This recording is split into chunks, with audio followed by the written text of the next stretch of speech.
Hello दोस्तों, हम पढ़ रहे थे 12th क्लास का फिजिक्स। इसका फर्स्ट चैप्टर जो इलेक्ट्रिक चार्जेस इन फील्ड के बारे में पढ़ रहे थे हमने इसको 5 पार्ट में डिवाइड किया था। पहला पार्ट हमारा हो चुका है इंट्रोडक्शन ऑफ चार्जेस। तो दूसरा पार्ट था हमारा फोर्स इन कूलम्ब्स लॉ। मतलब एक चार्ज दूसरे चार्ज के ऊपर कितना फोर्स लगाता है, कैसा फोर्स लगता है, फोर्स का नेचर क्या होता है, फोर्स का मैग्नीट्यूड कैसे निकालते हैं, वो हम सब पढ़ेंगे इस चैप्टर में।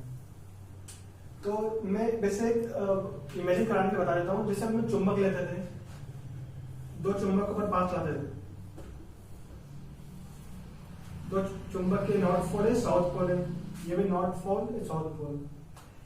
जब दो अपोजिट पोल्स को हम पास लाते थे तो वो एक दूसरे को चिपकने की कोशिश करते थे। मतलब यहाँ पे जो फोर्स लगता था मैग्नेटिक वाला, अट्रैक्टिव फोर्स लगता था। जैसे चुंबक में लगता था वैसे ही चार्जेस में होता है। सपोज करो ये चार्ज Q1 है और ये चार्ज Q2 है। अब ये चार्ज का मैग्नीट्यूड एक पॉजिटिव है और एक नेगेटिव है। जब दो अपोजिट नेचर के चार्जेस आते हैं तो उन दोनों के ऊपर जो फोर्स लगता है वो अट्रैक्टिव फोर्स लगता है। मतलब ये चार्ज इधर आने की कोशिश करेगा और ये चार्ज इधर आने की कोशिश करेगा। वैसे मैग्नेटिक फोर्स और इलेक्ट्रिक फोर्स में बहुत डिफरेंस होता है, पर मैं एक इमेजिन करके बता रहा हूं। वैसे ही ये नॉर्थ पोल है, साउथ पोल, और ये साउथ पोल या नॉर्थ पोल। जब दो सेम पोल पास में आते हैं तो वो मैग्नेटिक जो फोर्स रहता है वो रिपल्सिव रहता है। मतलब दोनों अलग अलग डायरेक्शन में जाने की कोशिश करते हैं। उसी प्रकार जब दो चार्जेस सेम टाइप के हैं, मतलब दोनों चार्जेस अगर पॉजिटिव हो, Q1 और Q2, तो उन दोनों के बीच में जो फोर्स लगता है ना, वो रिपल्सिव फोर्स लगता है। मतलब इस चार्ज के ऊपर जो फोर्स लगेगा वो इस डायरेक्शन में लगेगा, इसके ऊपर इधर। समझ गए? मतलब फोर्स रिपल्सिव कब होता है और अट्रैक्टिव कब होता है। मतलब ये फर्स्ट फोर्स की बात थी। अब हम पढ़ेंगे कूलम्ब्स लॉ कैसे ड्राइव होता है और वो कैसे कैसे क्या, मतलब स्टेप बाय स्टेप पढ़ेंगे।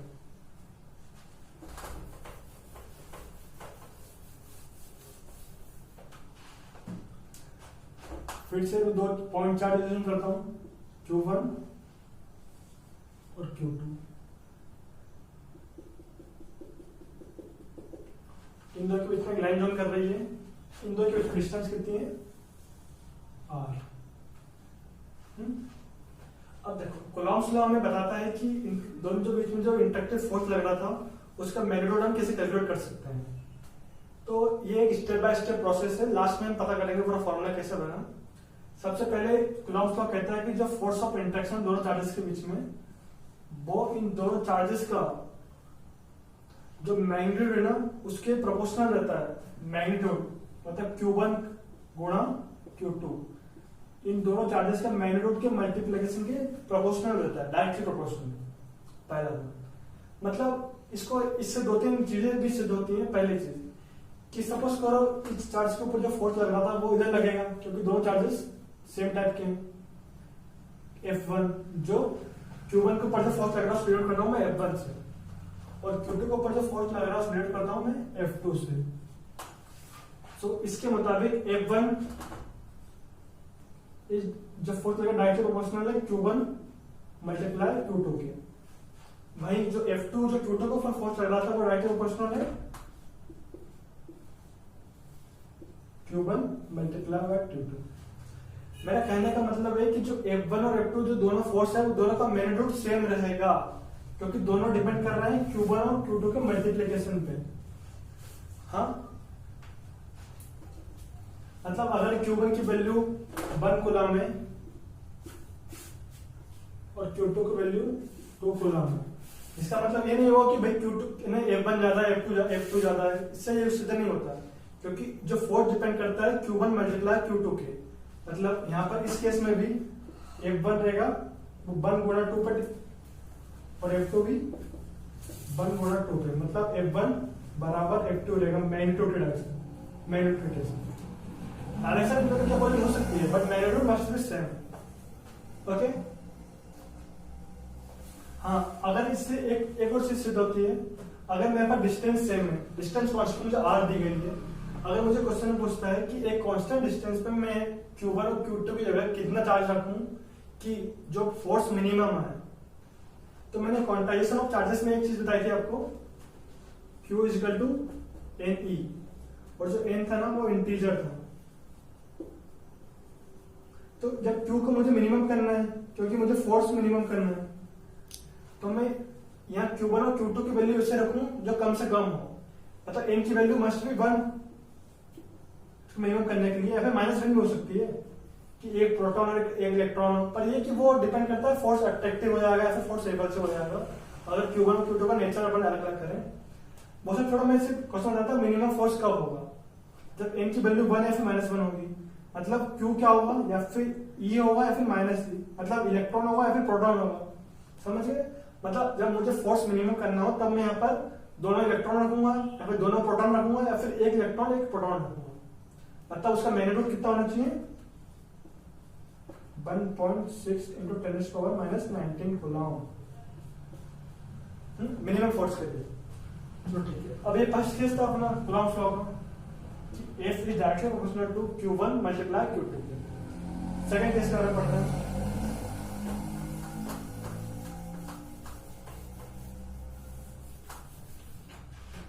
ये डिस्टेंस R बताई थी मैंने आपको। सेकंड कहता है F जो इनवर्सली प्रोपोर्शनल है R स्क्वायर के। R क्या है, distance between both the charges. Force is inversely proportional to square of the distance between both the charges। इसका मतलब अगर मैं ग्राफ बनाऊं, R मतलब डिस्टेंस का और फोर्स न्यूटन और ये मीटर, मतलब इनवर्सली प्रोपोर्शनल है, मतलब जब इनकी डिस्टेंस कम होगी तो फोर्स मैक्सिमम होगा, और जैसे डिस्टेंस बढ़ती आएगी force must be decreases. Magnet case में ये होता है, जब मैग्नेट पास जाओ तभी फोर्स का प्रभाव पड़ता है ना, दिखाई देता है। जब मैग्नेट को बहुत दूर दूर रखते हैं तो पता नहीं लगता कि भाई कौन सा फोर्स लग रहा है किसी के ऊपर। उसी प्रकार से चार्जेस में भी ऐसे होता है, इनका ग्राफ ऐसा बनेगा। ओके,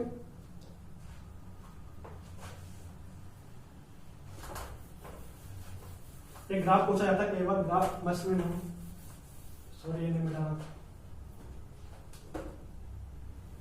Q1 और Q2 डिस्टेंस R। देखो अब यहाँ पे जो मैं बात कर रहा था वो एक स्ट्रेट लाइन में दोनों चार्जेस थे। तो थर्ड केस है वो क्या है, F is directly proportional to R का यूनिट वेक्टर। इस केस में तो इजी है भी। अब सपोज करो अगर दोनों चार्जेस स्पेस में होते हैं, ये x एक्सिस है,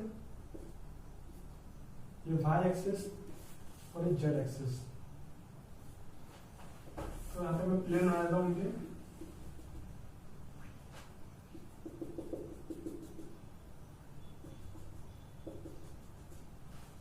एक चार्ज को मैंने यहाँ पर रखा है Q1 और दूसरा को यहाँ पर Q2।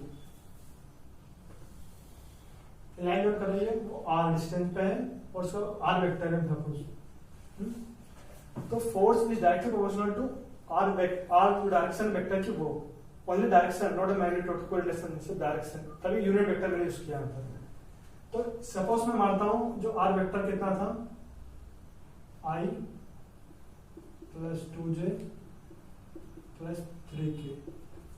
तो मुझे R कैप निकालना है, मतलब इस R का direction only.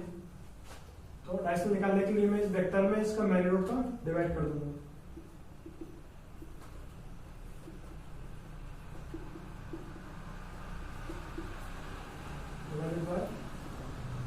One square plus 2 square plus 3 का स्क्वायर, I के 2j के प्लस 3k के। 9 4 1 15। ये R के हो गया। ये कब बताया मैंने, जब स्पेस में होता है। अगर एक प्लेन में होगा तो I और J यूज होगा, और अपन नॉर्मली 12th क्लास में सिर्फ एक लाइन पे होता है, मतलब एक ही डायरेक्शन में होगा, इसलिए इसका ज्यादा जरूरत नहीं पड़ेगी 12th बोर्ड वाले को। पर अगर जेई वगैरह तैयारी करोगे तो मस्ट है।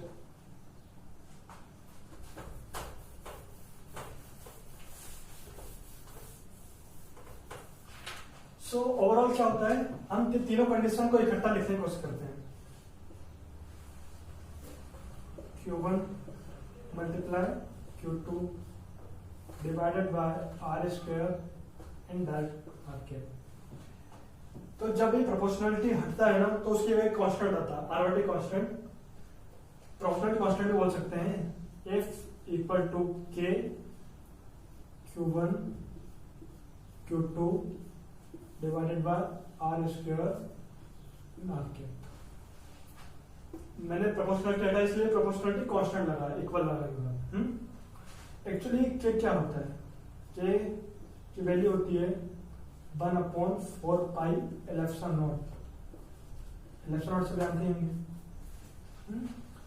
एक्चुअली इसकी वैल्यू को हम कैलकुलेट कर सकते हैं 1/4 इंटू 3.14 और एप्सिलॉन की वैल्यू करके वो 8.834 और सीधी वैल्यू बना देता हूं मैं 9 इंटू 10⁹9। इसकी यूनिट का एग्जाम जो क्वेश्चन है ना वो कई बार पूछा जाता है, तो इसकी यूनिट कैलकुलेट कैसे करते हैं वो बता देते हैं। के की वैल्यू तो पता लगी आपको, मैग्नीट्यूड को 9 इंटू 10⁹9। बात यूनिट की वजह सब चीज अधूरी होती है, इसलिए यूनिट जरूर बता देता हूँ। एफ की यूनिट क्या होती है, फोर्स की न्यूटन। मैं के की यूनिट अभी एक्स मान लेता हूँ। Q1 Q2 की कुलाम तो कुलाम स्क्वायर अपॉन आर की मीटर स्क्वायर, मतलब newton metre square C-2। X की यूनिट होगी, एक्स मतलब के की यूनिट, बट के मतलब क्या होता है 1/4 पाई एप्सिलॉन नॉट। तो ये 4 पाई की तो यूनिट होगी नहीं, मतलब जो के की यूनिट होगी और जो एप्सिलॉन नॉट की यूनिट होगी वो उनमें रिलेशन क्या है, जस्ट डिवाइडेड बाय है। मतलब अगर मैं एप्सिलॉन नॉट की यूनिट पूछूं तो क्या हो जाएगा n-2 n-1 और c स्क्वायर। इसकी यूनिट भी क्वेश्चन में पूछी जा सकती है एग्जाम में, या फिर सिर्फ के की यूनिट पूछी जा सकती है। क्वेश्चन ध्यान से पढ़ के वैल्यू बता दीजिए। ओके,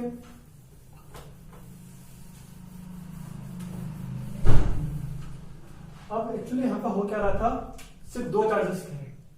अब मैं फोर्स और मल्टीपल चार्जेस की कंडीशन बताता हूँ आपको। उससे पहले मैं इसका एक न्यूमेरिकल छोटा सा बिल्कुल बता देता हूँ। सपोज करो Q की वैल्यू है, Q1 की यहाँ की है 2 कूलम और Q2 की वैल्यू है 5 कूलम। इनकी दो की जो डिस्टेंस है वो है r=2 मीटर। मुझे फोर्स ऑफ इंटरेक्शन दिखाना है दोनों चार्जेस के बीच में, तो मैं फार्मूला यूज करूंगा। अच्छा यहाँ पे है जो निकाला था मैंने के बराबर के लगा के फोर्स के की वैल्यू 9 इंटू 10⁻9, Q1 की वैल्यू 2, Q2 की वैल्यू 5 और आर स्क्वायर मतलब 2 गुणा 2 कैंसिल 4.5 गुणा 5 इंटू 10⁻9 न्यूटन।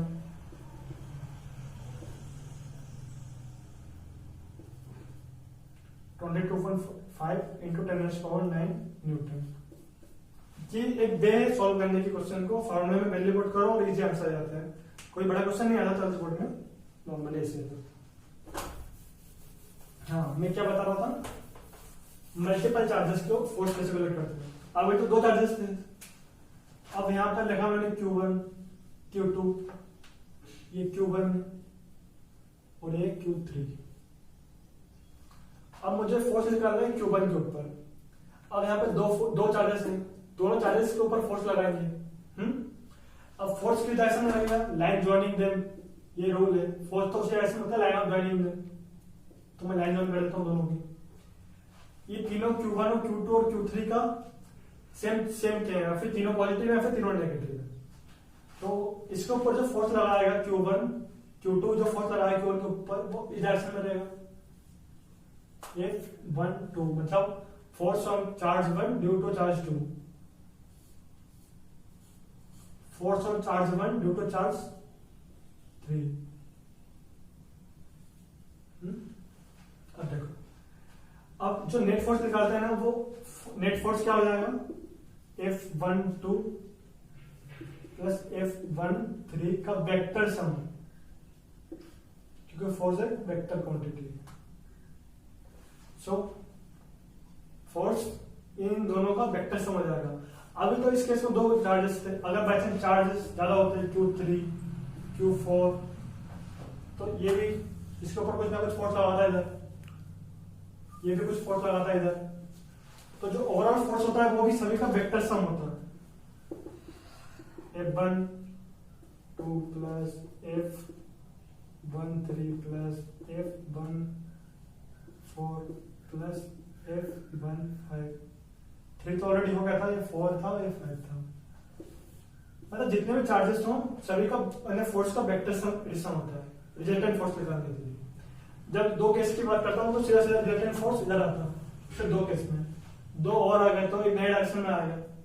So obviously